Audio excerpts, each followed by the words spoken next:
Hey, this is Lloyd. We're on a little hike today. We're at a place called Maguma Falls, which is in the northern part of Nova Scotia. If you like this video, be sure to hit the like button. If you like the channel, be sure to hit the subscribe button. Share it with anyone you think might like it. If you don't like it, share it with your enemies and I will punish them for free.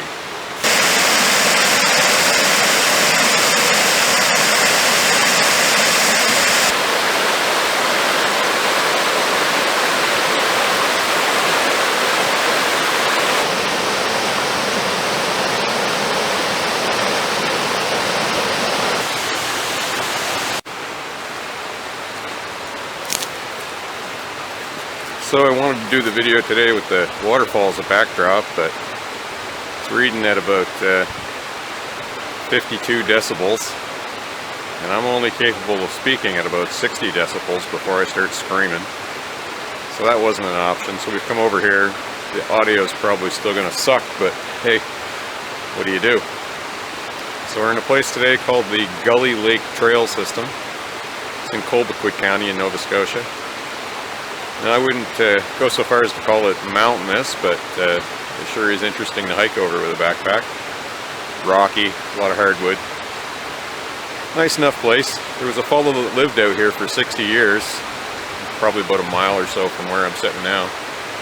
His name was Willard Kitchener. He was originally an American citizen. They say he jumped a troop train in 1944 that was taking conscripts to World War II. Apparently he didn't want to be involved in that, so he jumped the train, hiked up in here, and this is where he lived for the better part of 60 years, I guess. Apparently, in the early 2000s, a forest fire wiped out his cabin and his possessions. And it wasn't too long after that, the local government built him a cabin. They figured that since he'd been living here for 60 years, he had enough Canada pension that they could build him a cabin. He'd never claimed or cashed any of that money. And sometimes later, some friends checked in on him, and they wanted to take him to go see a doctor. He didn't want anything to do with that, so he figured that they were going to put him in a nursing home. So he fled into the woods, and from as I understand it, he was never seen again. The search party a year or two later found his remains. They're not sure whether he died from natural causes or whether he died from hypothermia or what it was. But an interesting fella. We have a lot of hermits in our society today, but largely they work from home on computers and order their groceries online to be dropped off by delivery people. It's easy to see why somebody would become a hermit, but I'd rather do it out here than in a basement staring at a laptop all day. But what do I know?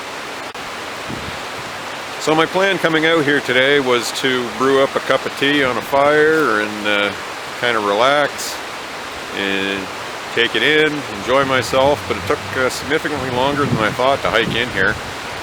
I've been about 2 hours on the trail. It's about 2:30 now, so I'm going to turn myself around and forego the fire. I don't want to be hiking out here after dark. The sun sets about 4:30 right now. And it's high enough up that snow could blow in, and that would mean I'd lose the trail. And then I wouldn't be in a world of hurt, but might make for an interesting night. So I think we're going to pack up our pots and pans and hike out of here and try and do it in 2 hours out, the same as we did it 2 hours in. So if you're interested in the Hermit of Gully Lake, as they called him, Willard Kitchener MacDonald, let me know. Maybe we'll do a video about that. Maybe we'll go to the cabin site near the lake, which is not too far from here. And maybe we'll start our hike a little bit earlier in the morning so we can beat the darkness. Anyway, have a good day.